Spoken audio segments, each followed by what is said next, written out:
Okay, we're online. Amazing. So, we do it in English, huh? Of course. So, welcome to the first episode of the Tribe of Alive podcast. I have been dreaming about this for, I think, 2 years. And yeah, I met so many interesting people in the last years, and sometimes there was a person where I felt like, oh, this person has a interesting aliveness. Usually it was like people who were like somehow going their own path, and usually it was also people who were reflecting a lot on themselves and finding ways to find to themselves. And yeah, and somehow I never started it. There was always this blockage. Okay. And we had this wonderful phone call some months ago, and you also have a podcast. And yeah, the conversation, it became clear to me that it's just withholding from other people. Yeah, because exactly. it's even if only like 3 people listen to it, I think there could be some really valuable things Absolutely. in the conversations. Absolutely. And I do know that because I myself have gained so much from listening to podcasts. And so I just want to jump on the train, and I'm so happy to do this first podcast with you, Gerhard. Thank you. Thank you, Michael. An honor. Yes, maybe you wanna share a little bit where we are right now, Okay. what we are doing here, and also if you want to like introduce yourself. Okay. So, start with the easy part. Yes, exactly. With my name. Okay, I still know that. So yeah, my name is Gerhard Molin. I'm originally from Austria, and we are currently in beautiful Peru in Pisac. And we're staying at Michihampi. It's a medicine community. And what are we doing here? I think, it's, you can either travel to other countries or you can travel within yourself. And I think currently we are doing very intensive, deep traveling within our souls and also deep healing. I think that's that's why we're here. Right on. I guess. I think so. I think so. I think so too, yeah. Yeah. And maybe about myself, my background, was it that? Okay, let's make it more spicy. Yes, it was spicy. We don't need like a resume or something. No. Let's just maybe start with a question that I'm always curious in, is the topic of aliveness. Yes. So what brings you aliveness right now in this phase of your life? What brings me aliveness? I think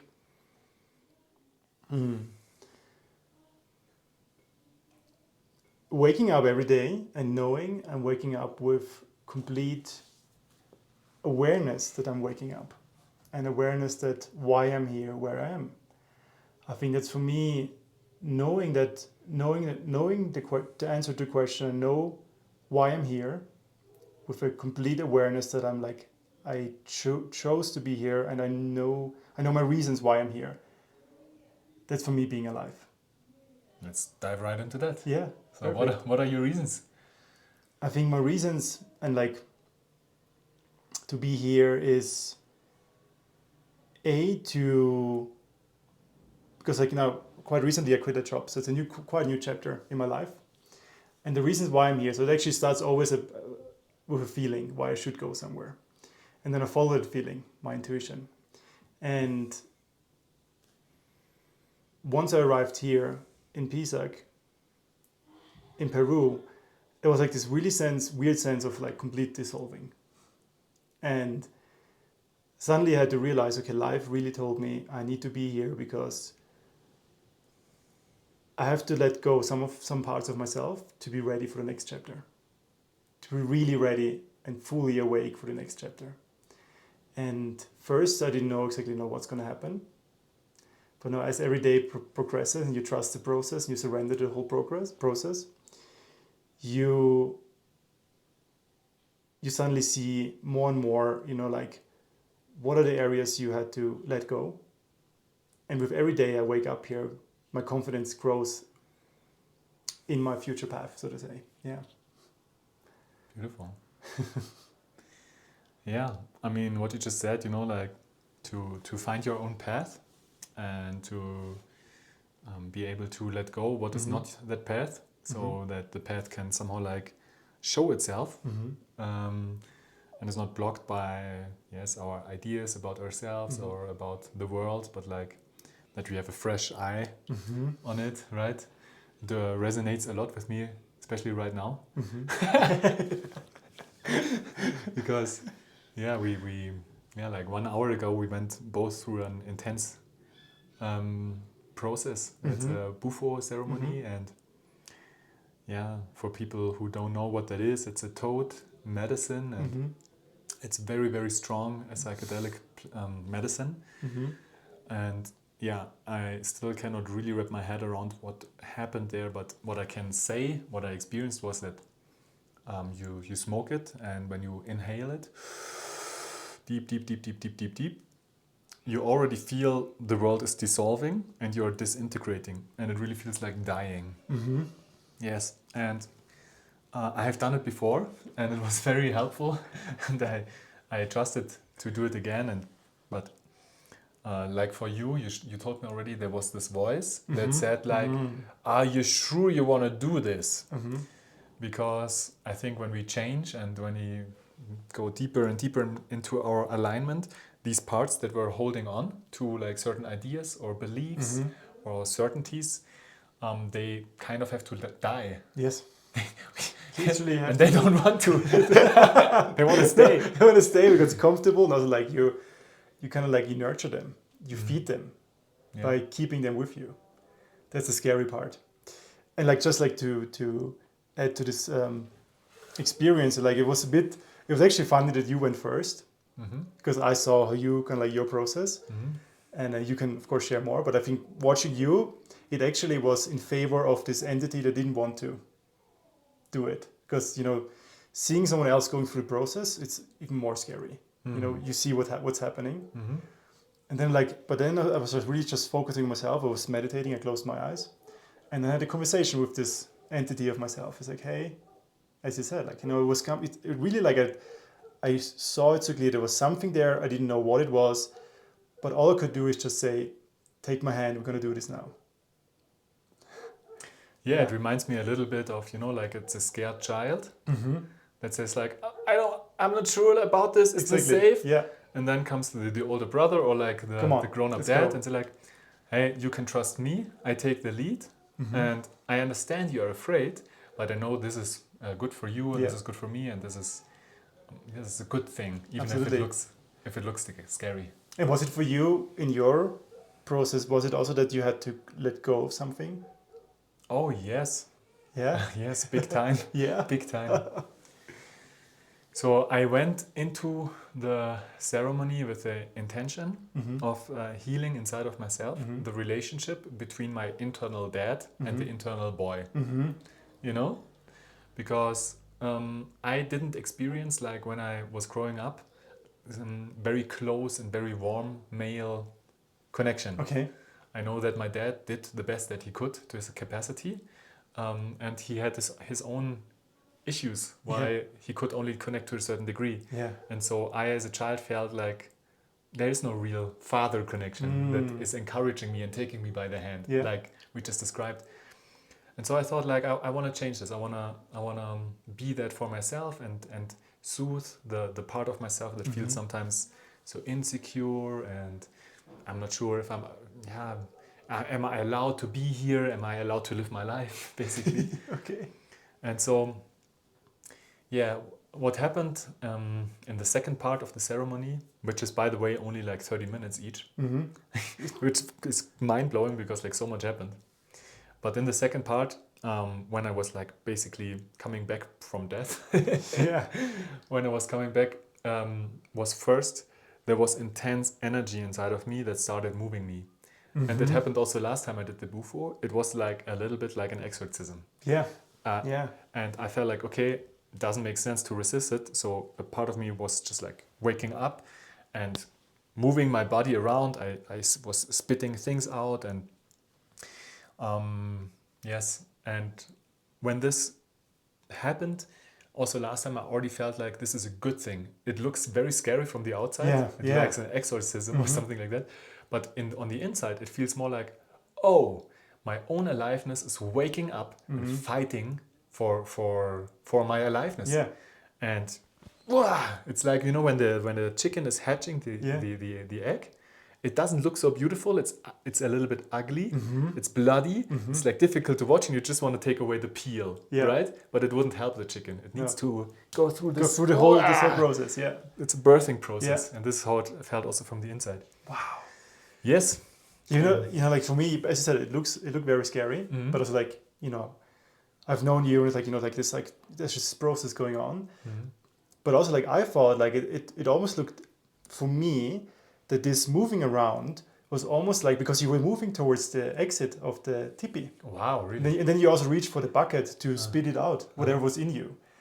So for me, as observer, it almost looked like it was this thing that didn't want to die. And it tried to just get out, or it tried to kind of like puke it out. Well, I mean, it was both at the same time. Yeah. The chicken egg Yeah. was the part that didn't want to die, the protective Exactly. part.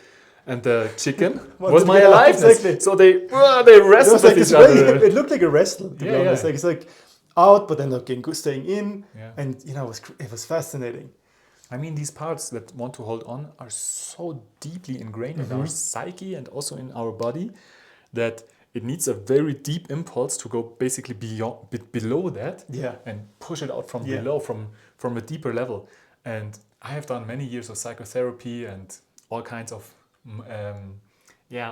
self-exploration and self-healing protocols and somatic experience and trauma therapy, and it was really great, and it helped a lot. But this was just like way deeper, you know? And so it's these parts are also hidden in the shadow. We are so used to them, and now the light was working through them and also bringing it to my awareness. Yeah. And because you asked what I let go, for me it was that Vero, the shaman, the medicine woman, she was singing. And I'm so grateful because we worked already for a longer time now together, and she has seen me quite a bit. And also my topics, and I think that helped her.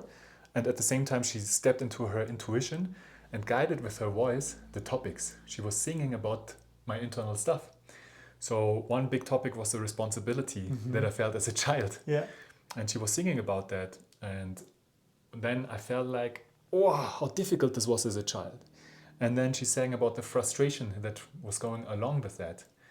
And then I felt this frustration that I felt so much in my life with my parents, but also with my intimate partners, because that also comes up. And I just felt how this is, or like how this actually was. And then she sang also about like, and now I can choose to do it differently than you guys. Wow. You are my parents, but I'm the child of the God. So I can choose to let this go. And you were not perfect. This was how it was. And I can see that and accept it now, but now I can do the things differently. Wow. So, and it really felt energetically like she is singing about it, talking about the topics, and it's resolving inside of me, but also like this things that were holding me back and holding me down were like dissolving. Wow. It's really crazy. Yes. Wow. But you know what you mentioned about your own shadow, you don't even see it, it's part of you. That's how I felt as well. You know, like it was like after like I kind of like came back to life, so to say, it was so clear what had to be removed and what had to die. But it has become such a part of yourself that you don't even see it anymore. You think it's you, or like a part of who you are, but actually it's not. It's just something that has been attached to you many, many years ago in your childhood, most of the time. And you live with it. And like for me, this experience was like, wow, it was just so obvious, but it was like, yeah, it's not me.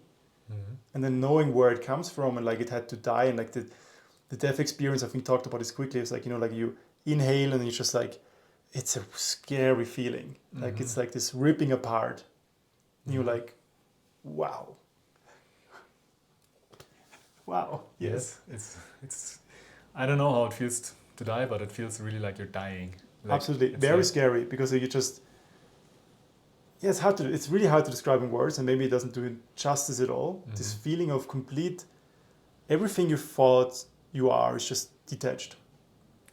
Yeah, so I think that's what's necessary, that you can go so deep. Yeah. So like first of all, pull it all apart, and then we can look at the details. And I remember also Vero said, like, it's like an operation from head to toe, you know, like, and just let it work through you. Yeah. And so it's like you're torn apart and then you're reconfigured. And the stuff that is like, you know, the parts that you thought that are part of you but actually are not useful anymore, they get like sorted out, like, oh, this we can now discard, but leave the rest. And then also the new insights come, oh, actually I'm free.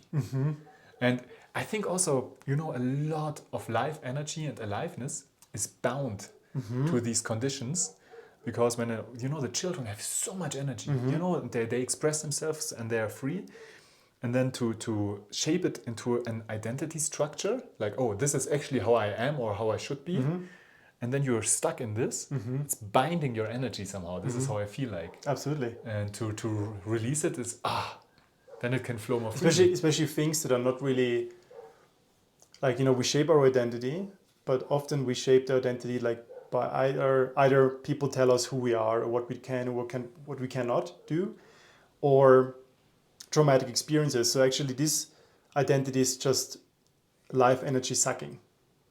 Whereas anything else is kind of like, if you find your identity, and you can have many in your life, but it's more aligned with who you are, it's almost like life multiplying. Right. Yeah. Right. And for me, I always like see it in the sense that, you know, like you have this inner core of pure, beautiful light. And then of course you walk through life and things happen to you. For some people more, for some less. And then like this crusts develop out of this, around this light. And you can, like, this removal is very painful. But once you've removed it, yeah, as you said, you're free. Yeah. Exactly. I mean, it's also just like I think a natural process that if you're like in a certain environment, that structures are forming, you know, because you adjust to the situation and these structures are forming. But I just think if they stay too long, this leads to sickness and also to a feeling of like, my life feels heavy, something's wrong, maybe I cannot put my finger on it. Maybe there's problems in the relationships, maybe you just don't like yourself, or like in the work, or whatever it is. But like, I think it's just like not how life works in the long run, because life is developing and moving, and if things are getting too stiff, it is like resistance in the flow of life. Exactly. And then comes in the part that you spoke about early on. We have to let go. We have to let go. We have to let go. Constantly. That's the thing. Actually, I watched another video he also talked about exactly this. He has been living in nothingness for, I don't know, he said like almost all his life. And what it really means is not that we don't know who we are, like there's no identity and, you know, nothing matters. That's not what it means. Exactly what you just said. It's just like energy and needs to flow. It needs to move. And what we do and we tend to do, we just put on these rigid identities and we try to hold on to it. And this, energy becomes almost like, you try to kind of capture something that shouldn't be captured. I think I just remember this image that I don't remember, like it's one of the comedians. He made this psychedelic cartoons, Midnight Gospel, but I don't remember his name. But he said, like, you know, it's like you're holding on the water slide, and it's so exhausting. It's like, wow, this is so stressful. This is so stressful. And the water's pulling. Yeah, it's stressful because you're holding on. If you let go, like, woo, let's go. But that's also scary for many people, to let go. Of course. And then suddenly, like, don't have a plan, don't know what's gonna happen. Yeah. And you have to like have this trust into this almost universal wisdom. Right. And that's, if you don't, and I guess you have to start small, because I think we talked about this in lunch, like, you know, like how did we end up here? That we're doing this? Yes. But it starts years before with very small steps. Maybe meditation, maybe psychotherapy, maybe breath work. Ice cold water. But suddenly, like when you do these things, you suddenly, there is something. Wow! First of all, you feel your life energy again. That's the first thing. And then suddenly, what you also understand is, there's so much wisdom in this life energy. Mm-hmm. And we all have this wisdom within us. Exactly. Yeah. I mean, if you just think about it, that we all have so many ancestors, Mm-hmm. and they are living inside of us, Mm-hmm. and they experience all kinds of things, right? Yeah. For example, with the cold, people are so afraid of the cold, and yes, I see that a lot in my seminars. Of Yeah. course, like it's also like, oh, I have to trust, I have to go over this Mm-hmm. threshold, and then if I transcend myself, something will arise Mm-hmm. that protects me. Yeah. And I think what it is, like on a certain level, is like just the ancestors, they made experiences with the cold, Mm-hmm. and it's also built into our DNA. Yeah. But we have to activate it, Yeah. so that this part of us like can come online. Yeah.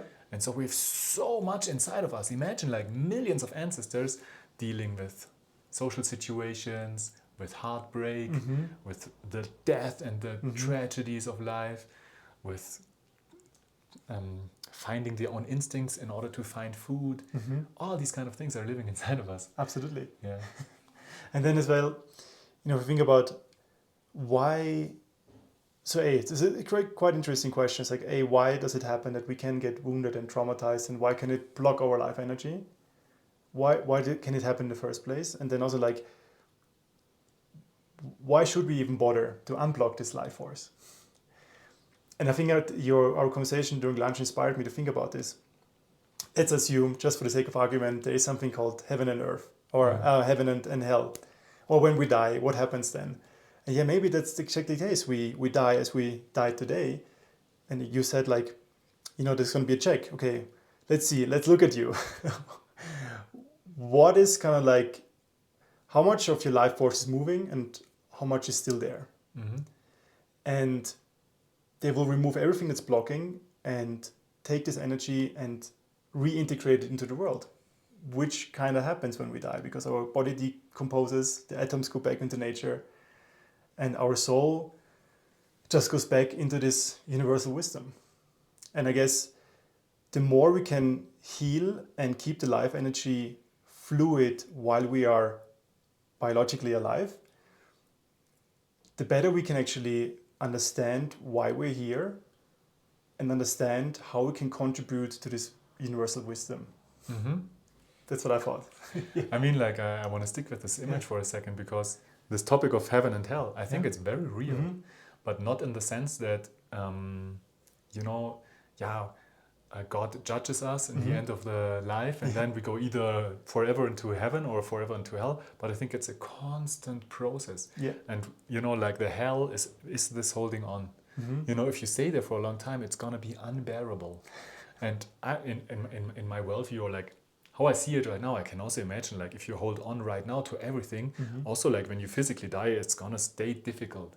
Like also like if you do suicide, I can imagine if it's so difficult and then you kill yourself, like, this is not going to be gone. I don't think this is the exit point, Yeah.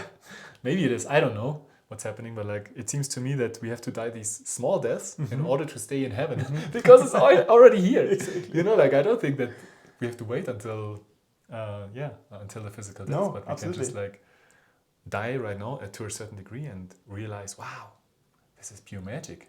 It's I'm pure alive. magic. You're alive, and I think it's also just part of the process that during our physical life or biological life, we should die to keep the fluid going. Right. And I think it's just, it's just a pattern repeating itself. Like we see in nature, like, we have the biological death, and that's good because then people disappear and new reincarnations appear. Mm-hmm. And the same thing with of who we are and what we do in life. Because if we just stick, like, let's just keep it very practical. I would like to, like, the listeners think about, like, all the situations where whenever you hold on to something, in a relationship, like, my partner needs to do this and that. My partner needs to be this like he used to be, or she used to be. Or if you go to a job, like my job, like, it needs to be this way, otherwise I'm not happy. All this ignores the impermanence of life, in a sense. Mm-hmm. It assumes that we're just here and just there's no change happening. Mm-hmm. And it's a fake security. It's a fake security, yeah. Yes. Mm-hmm. Yeah. I mean, it's like a hard pill to swallow, because I don't know, if you let go of that, you kind of really have to grow beyond yourself, and yeah. I mean, the question, like, a powerful question, like to even dare to ask yourself, who are you, or who am I? Who can I be? Who can I be? Yeah. And I think, like, it's so strange because, like, yeah, it makes sense because, like, you look around, we build statues, we build, images of people just to remember them. So this kind of like communicates the sense that, there is a permanence to something. But there isn't. There is not. I mean, these statues also will be gone. They will be gone. There's just no doubt about that. Absolutely. Yeah, but the funny thing is, I think if you look on another level, there is permanence. Because I think we are here for infinity. Like, don't worry about that. Like, you will stick around. Like, you will have plenty of stuff to explore. Like, so. But it's like another kind of permanence. Yeah. It's like the permanent change, and you stay with it, and you keep developing, and things are changing, and yeah, I don't know, like you're maybe the observer or like the soul, whatever it is, but like the thing that goes through all this and stays the same. Yeah. Beyond the change. Things. And I think you can even become aware of it in your own lifetime. If you like, I don't know, 20, 30, 40, 50 years, you will see like my life changed, but there was something in the background that never changed. Like this was always the same. Somehow something like I changed somehow. Yeah. Yeah. So what do you mean with the background? I just feel like, or like maybe as a question, like can you see that like there's always this part inside of yourself that has been observing the process of your life, but this part didn't really change. No, it's just observer. It's just observing. It's just observing, I think, but this observer doesn't have an identity. It doesn't have like. You can pinpoint to it. Yeah. It's just watching. Exactly. But then the question is it me watching or is it just like some observer that's beyond us watching? That's beyond my pay grade. I don't know. Who is it? I don't know. I mean, it's actually crazy. And I think it's also like hard to understand if you haven't, for example, never meditated, but that you're actually able to observe your own activities in your brain. That's for me actually quite remarkable. That we can train, that we actually get this machine and we can train it to observe ourselves. To become aware. Become aware of of what's actually going on. Exactly. Yeah. To a certain degree. Or some people say like you can also become fully aware, become enlightened. Whatever that means. like Max, a friend of us who's also here, he always says like, you know what, I think real enlightenment is to realize that there is no enlightenment. It's always going to be a struggle. I think then you can let go of this idea like I'm going to arrive at one point. I think at some point we're just going to realize that all the answers we ever wanted are just there already. we only have to look. Yeah.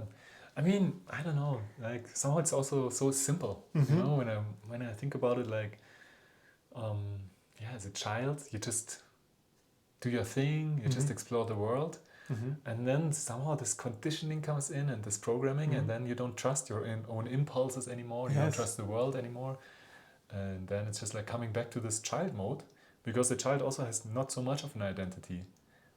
It's creating it, of course, but like it's much more open and curious, and I think also much less judgmental. Absolutely. Because like it thinks like, I don't know what the heck is going on here, so I just do.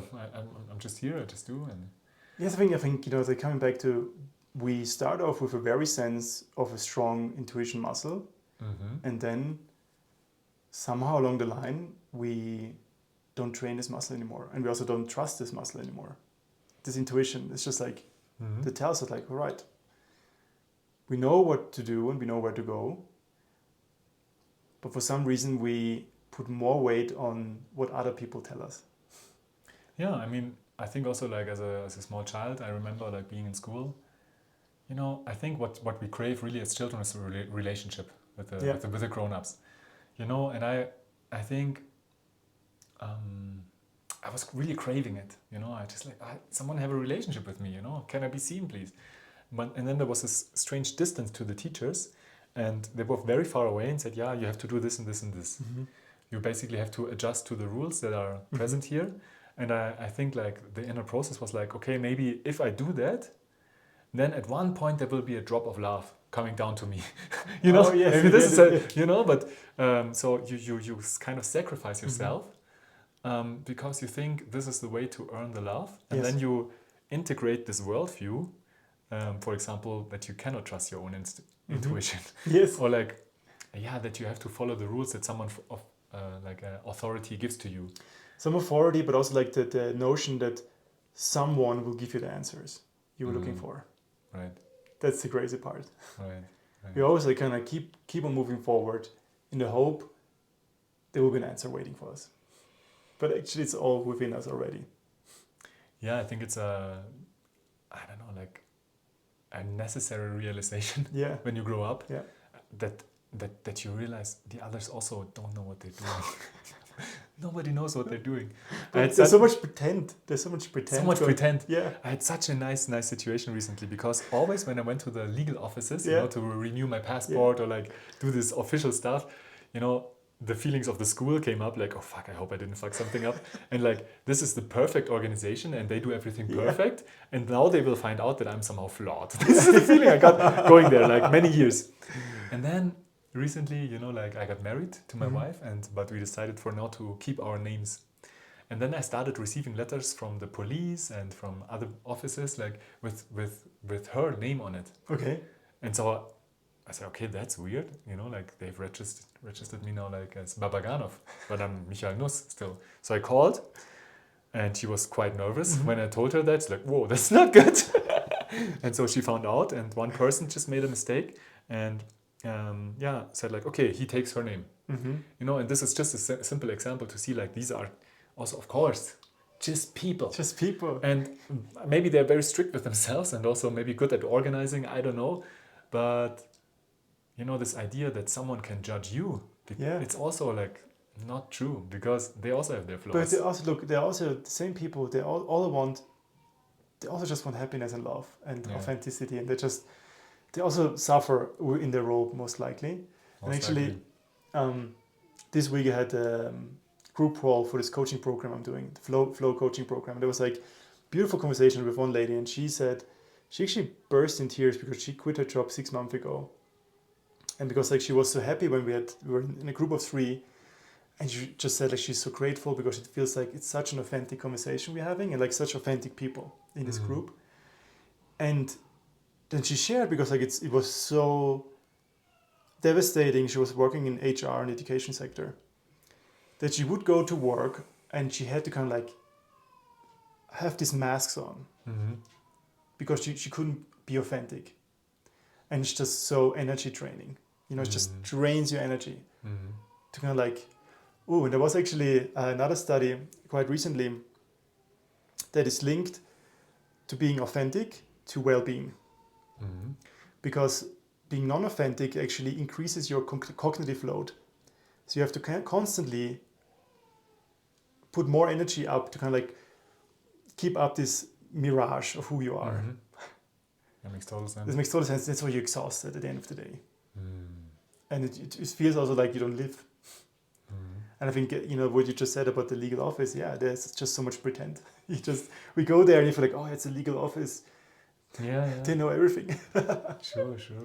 Yeah, and also, I don't know, like I feel also I cannot look into other people and like see what's really going on with them. And there may be like some people who are really happy there and like this is authentically what they love, and so that's good for them. And at the same time, I saw it in myself because like I was in my job for 7 years, you know, as a social worker. So it was pretty aligned with myself because I was working with groups, with school classes, and I felt like also I can have some positive impact. So it was kind of my thing, but it was not fully my thing. Okay. And I think that's sometimes a dangerous position because then you can like, you know, like talk yourself out of your wild dreams that go beyond them, that are really your thing. Really your thing. Really your thing. It's like, but it's actually really good. You know, like, so it's like talking over your intuition, like, and taming it down with arguments, with logic, and it's crazy, isn't it? Holding you there. Yeah. And also like this kind of like comes down to it's actually crazy that we have to have courage to be happy. that actually have the courage to say like, hey, no, I want to do what I really want to do, like what really feels authentic to myself. Because this could mean that, you know, like some people will start disliking yourself, or like you would hurt someone, but that we always kind of like walk on toes to not hurt anyone, but always like think about what other people might think or do, and maybe in the last resort we think about what do we really want. Totally. What is us? Yeah, I think, you know, it's also like such a misconception for many people, because, you know, when I spend time with people who are like kind of stuck in their shell and do what they don't like, and there's so much frustration and low energy and maybe also unhealthy behavior in order to cope with this kind of lifestyle, and, you know, it's not so much fun to be around this person. Like probably this is also like in the relationship, like it's just like somehow heavy or difficult, or like, you know, it's not so authentic, you know, like what's going on with this person? Like, can we just have fun? Can we connect? Exactly. You know, like, where are you? And so it's not helping other people to tame yourself down. No. I really don't believe that. No. And on the other hand, like the people I meet that really go their own path and are really fulfilled from the inside, they're so generous and they want to share and they want to help, and they, I don't know, like it's just, I relax around these people. It's like, oh, okay, that's good. Exactly, because when you meet someone who's also like just like really fully awake and aware, you feel like, oh, okay, yeah, I can just be myself. Mm-hmm. Yeah, it's the most beautiful thing. Contagious. It's contagious. You're just like, yeah, I can be myself here as well. And that's what I love so much about Wim Hof, because he doesn't give a fuck. He doesn't give a fuck. And when you're around him, like, okay, like, I guess I can also not give a fuck. Amazing.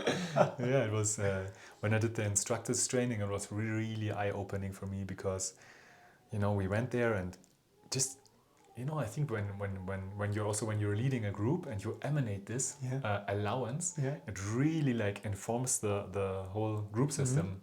And so I saw also other people opening up, and I observed myself opening up in ways that were not normal for me. I was just saying what I was thinking. Wow. You know, sometimes, you know, like there's this lag of some seconds. Sometimes there's like, I'm not going to say this. But there was just like, it just came out. Yeah. You know? Wow. And this is like, he also says this sometimes, no inhibition. So it's just like direct, you know? And then you have so much more energy.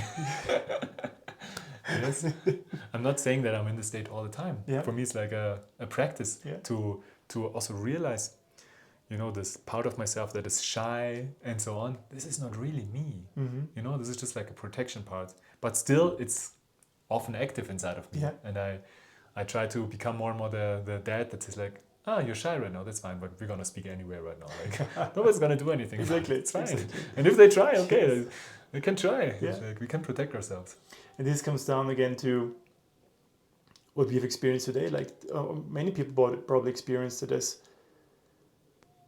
these things, let's call them shadows or whatever, they're so deeply attached that you don't even realize that's not you. Exactly. And I think what I'm so grateful for this plant medicine is that it's such a powerful healing tool to, even though you're aware, okay, there's certain things that are not you, but it really helps you to let go of those things and process faster and stronger than anything I've ever experienced. Yeah. To me, it seems that the combination of like a long journey of reflecting yourself, and looking inside and trying to understand these patterns, and for example, also going to seminars. I attend also seminars with close friends, with Max. We go to many seminars together and know each other, give each other feedback, and all these kind of things that they really help also when you do them before the plant medicine, that you already come there with like some kind of intent, like, okay, I kind of see already what's going on, and there I want to go deeper. I think if you have no clue, the outcome will also not be so precise, you know what I mean? I totally get it, and I think also like you heard about stories where people would just go to would travel to Latin America and just by accident do one of those ceremonies with plant medicine. And I think if you do it by accident, either it could go really, it could be a nice experience, but the, integration wouldn't be there. Yeah. And also it could be also the other way around, that you could have a very intense experience, but because you don't have the tools or like this baseline of self-reflection or tools to kind of like deal with your inner world, it could be also quite overwhelming. And could be also quite destructive. Yeah, I mean, I remember my first psychedelic experience was like in London. I didn't know what's coming. I didn't have an intention. It was no sacred space, nothing. Yeah. And it was salvia. It's a very strong psychedelic. It's like, yeah. I think it's like in a similar realm, like the bufo or the changa, the smoking DMT. Yeah. It's very strong. It was very disintegrating, and I was like, basically, I dissolved into the stripes of the blanket, and I was in there, and I was just stuck. And I mean, you know, still it had a profound effect on me. Mm-hmm. It was highly disturbing because I realized, wow, there's completely different perspectives, and from their perspective, I don't even exist. You know, I'm already dead from a certain perspective. Wow. You know, and this is true for everyone, mm-hmm. which is not because we're so self-centered. Yeah. But like from another perspective, you don't even exist right now. And I became aware of this, but like it was just like shattering me to a certain degree, and also making me realize, wow, something completely different is possible. But it didn't have this profound healing effect. Mm-hmm. And I think still it was for me in the long run useful to open up my mind. Mm-hmm. But yeah, for more nuanced healing processes, I think it's just, you know, like a part mm-hmm. of the whole journey. Yeah. And like it's not a replacement of dealing with yourself. Absolutely. Or like, you know, doing the work in everyday life. Yeah. So Michael, so what would you say how do you know that you are alive? Or you're the part of the tribe of life? Yeah, to be honest, I think a big initiation was actually the education of becoming a Wim Hof instructor. Yeah. Yeah. Because there was so much permission for aliveness. Mm-hmm.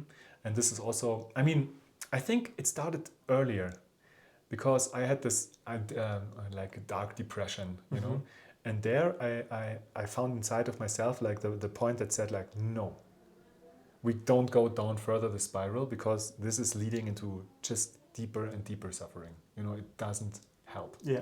You know, because there's a part that thinks this is the way to solve problems, the ruminating, but like, and I just like was so deep down that I realized, okay, this is not leading anywhere.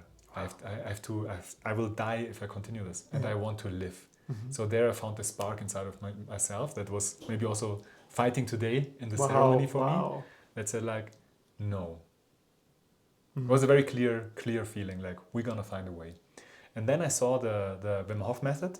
I saw Wim Hof like hammering on his chest in the snow, and people, you know, like shaking and crying, and the breathing exercises, being really alive and being able to withstand also like these intense temperatures. And it was just intuitively clear to me that this is only possible with strong aliveness, because this is the antidote to the stress. You know, the aliveness can deal with the difficulties. And so I saw it there, and I immediately knew, first of all, I'm going to do this. And second of all, I'm going to teach this. Yeah. I immediately knew I'm going to guide people on these ice mountains mm-hmm. so they can also have this experience. It just made complete sense to me. Amazing. And so, yeah, I went there, and it was like a little bit also like here in these ceremonies, there was these voices coming up, you know, like the fear like, oh, something's bad is going to happen. And then I made the experience and realized, oh, actually nothing bad happened. I don't have to believe this all the time. You know, going into like ice cold water in this winter, and everything is full of ice, and walking around bare chests, and I could do all of these things, you know? Mm-hmm. And so my beliefs about my own weakness became a crack. Yeah. Yeah. And and of course there's also many other things that I really enjoy doing besides the Wim Hof method. It's just one part. Yeah. Like singing, dancing. I love dancing. I like moving my body. I have so many dance classes and movement classes. I do it every day, and you know, it's like not so complicated. Like every culture has it. Singing, dancing, absolutely. Community, laughing together, laughing so hard that your belly hurts. Yeah. You know, then you feel alive, and it's like buzzing inside of yourself. Yes. Doing the breathing exercises, going into the cold water. Yeah. You know, there's many ways. Like also, there's many ways you can like block your aliveness. Absolutely, but I love, you know, for me, laughing is still the key to everything.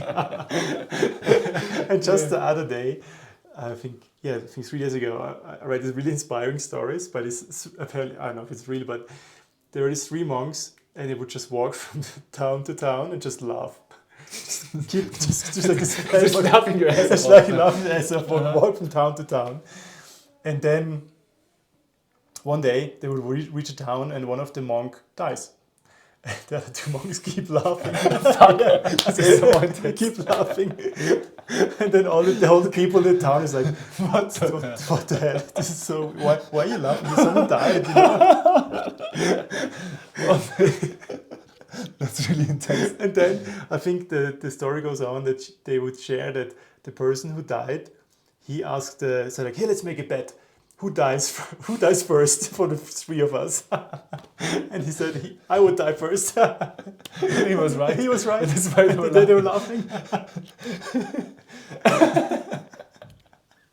I mean, you know, if it comes from a genuine place, you know, that you understand, okay, you know, like, we can really do something about it, and I'm free. Like, I think it's super healthy. I think it can also be a trap, you know, if you like fake laugh, you know, fake laugh, yes. If you pretend everything is fine, but actually something's off. Yeah, absolutely. Then it's not helpful. But you know, it's also so important. It's very what I've realized also in this spiritual world and whatnot, that sometimes, you know, like, it's too easy to go this too serious way. Then it becomes almost like a dogma. Sure. Because like we have not understand, like, there's nothing serious about in this life. We never should. You know, there's coming and going, and like if we take ourselves too seriously, then we're already lost. Totally. Yeah. I mean, like, you know, then you're stuck. Then you cannot try things. You can try any things. I don't know. For example, it's also, I think, very connected to the perfectionism. Yeah. You know, and to be honest, also this thing that held me back from starting the podcast. You know, I was thinking about alive people, but I wasn't alive. You know what I mean? And what was holding me back was this idea it should be a certain way. But you only thought you're not alive, but because you were always alive. Of course. But like, there was this instance that thought, like, you know, taking myself too seriously. Yeah. You know, like, it should be a certain way, or like reach certain people or whatever, you know. It like, doesn't matter. And like, it doesn't matter. It just matters that you try something and have fun. Exactly. You know? And then, you know, if you really enjoy it, probably something's going to grow out of it. That's the point. Yeah. I think that's the key. Also, like, I had the same thoughts, you know, when I started. I was like, you know, as long as you just have joy doing the thing, people will notice this joy, and like, it will slowly but steadily you will find your crowd, and it doesn't matter how big it will be. I always keep telling to myself, like, imagine, you know, you start your podcast. Now just imagine, like, just for the sake of argument, okay, in the first month, every week, 50 people will listen to this. 50 people. Imagine this. 50 people come to a room, to a lecture every week to listen to your voice. How amazing is that? That's amazing. It's amazing. Or 10 people, doesn't matter. 5 people. 5 people come every week to you. Listen to yourself. If you really think about it, like, even if nobody listens, I mean, we're having fun. We're fine. But of course, you also want to reach somebody. No, of course. But also, like, I don't know, like, like, it's so interesting because I have it also with some YouTube videos that I uploaded. I did it for a while more. No, right now I don't do it so much. And then I didn't really pay attention to it. And some had actually several thousand clicks or something like this, and some only 100. And you're like, oh, and then, only 100. 100. And you know, it's so disproportional what we see, these tens of millions of views. And then also, like, actually people came to my retreats and they're like, oh, actually I listened to what you said, and like somehow it touched me. Yeah, it's or beautiful. Like, wow, because there's actually a relationship happening. Exactly. You know, and hey, even if it's just like a small and I think that's one of the most fundamental lessons I think I learned is myself. Just know what is enough for yourself. Have a definition what is enough. And when you know that, then you're not betrayed, or like you don't have this desire for this, you know, like, I don't know, tens of million YouTube views. It's like, if you're like, hey man, if I can record this, and A, I have fun doing this, and B, there's at least only another person listening to that, that's already beautiful, man. Absolutely. And I also think about, you know, I just have this desire to do it. Yeah. And if I don't do it, I'm blocking myself. And then I do exactly what we spoke about before. I don't let go. Exactly. Like letting go doesn't always mean like letting go of something that you're doing, but also it means like letting go of the blockage of doing something. And actually, I think it's a very good sign if you have, we have constantly have ideas. And my trick is to, if you have a great idea, I would just park it. And if it comes back over and over a period of time, then I know I have to do it. There's something to that. There's something to that. And I can tell you something, like in the last years, I deeply, deeply care about the health and the aliveness and the love for the people around me and inside of myself. I deeply care about that. And I know that because like it's not always difficult, through a whole winter long, that to every weekend to hold a retreat. And I have 2 days rest, next retreat. And like so many people and so much stuff. But I do it because I care, and I know that it helped me so much. And I know that it can help other people. Beautiful. But I'm realizing also that retreats are amazing, but there's also other outlets. Like for example, this. Yeah. I don't have to see everybody face to face to share and to also share with the people who are on the same path, because we also need to support each other. Absolutely. And to just share what is actually working and absolutely brings joy and love and health. It's beautiful. What you just said reminded me of something, to help each other on the same path. And I think it's with people who are really alive or like just found, like their life force, you would find these people they always choose collaboration over competition. Because I really believe once you understood like we're all moving in the same direction with our own unique contribution. There's no competition. There's no competition. We just all want the same direction, and we all have our unique ways of helping and contributing. And that's the beauty of it. Absolutely. I mean, just in this very narrow field of like, okay, let's say I call it aliveness. There's so many things you can do. Yoga teacher, singing, creative writing, theater, therapy, psychedelic, whatever. Like there's so much things that you can do to bring this forth. And so it's obvious that there's no competition. Absolutely. Or the best example, Wim Hof. I mean, like you have all the Wim Hof instructors, but all of you have a unique style, to bring to it. Absolutely. That's amazing. Absolutely. Yeah. I mean, that's also why I call the podcast the Tribe of Alive. Because, amazing. Because we are all alive. And like the tribalism is often exclusive, but I want everybody to go into the aliveness. Yes. We're all tribe of alive. I'm just talking to some people. Exactly. You know what I mean? But who are more aware of it. But like, I hope not to, I don't know. You cannot help someone against their will, And probably some people are gonna watch this, and then in the first 10 seconds they're like, "What the fuck are these guys talking about?" I'm not gonna listen to them, and that's also fine. But if someone is in a position that there was not exposure to what we're talking about, and then we expose them to it, it's wonderful. Exactly. Yeah. This is something I really love about you, because it's so infectious. Around you, I laugh much more. I just have to zoom out, and go back some months. We were like going together through a ceremony that was so difficult. It was a peyote ceremony, and we didn't sleep all night long, and it was just so much darkness all night long, and it just didn't stop. People were going through intense things, and I felt also like this darkness, it's pushing me down, and it's really difficult to just sit up straight. It's just like, wow, this kind of feeling. It's difficult to describe if you have never been in this kind of situation. And then I looked to the left, and you were sitting there all night long like this, straight up, and like holding the space and just smiling. And then the ceremony was over, and we had the best laugh of our lives. Like, oh my God, what was that? We're still alive. I think there was like, we made it.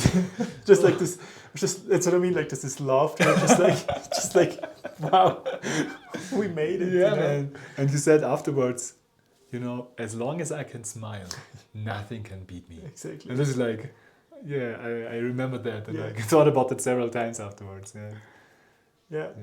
That's how actually when I felt so thank you. It was actually this night was so honorable. It was beautiful. Really epic. It's epic. And then the day also, like when we had our debut phone, I opened my eyes and just like I had to laugh. Like what the fuck? What was that? What was that? It was crazy. Yeah.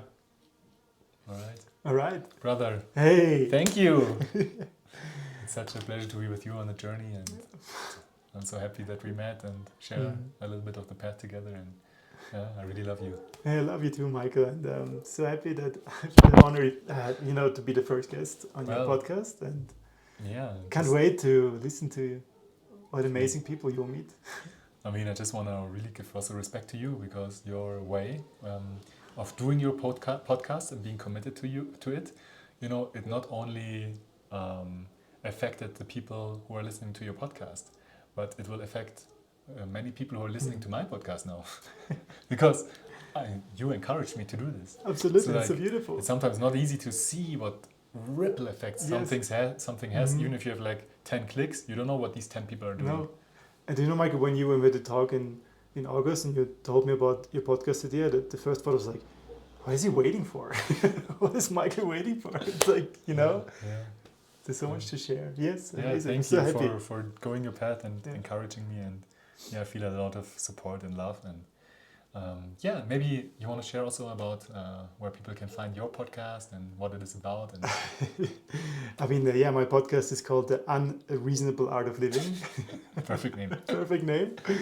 And just you can find it on Spotify, Apple Podcast, and I think the other day I understood for the first time what this podcast is about. And it's really about capturing my song of life. And with all the rawness and imperfections. There's no concrete topic. I hope, there's so many people also I meet, and I want to share their story, but also like just whatever. I just want to give people a glimpse into the raw progress of one's life when lived fully. Beautiful. Thank you, Michael. Namaste. Namaste.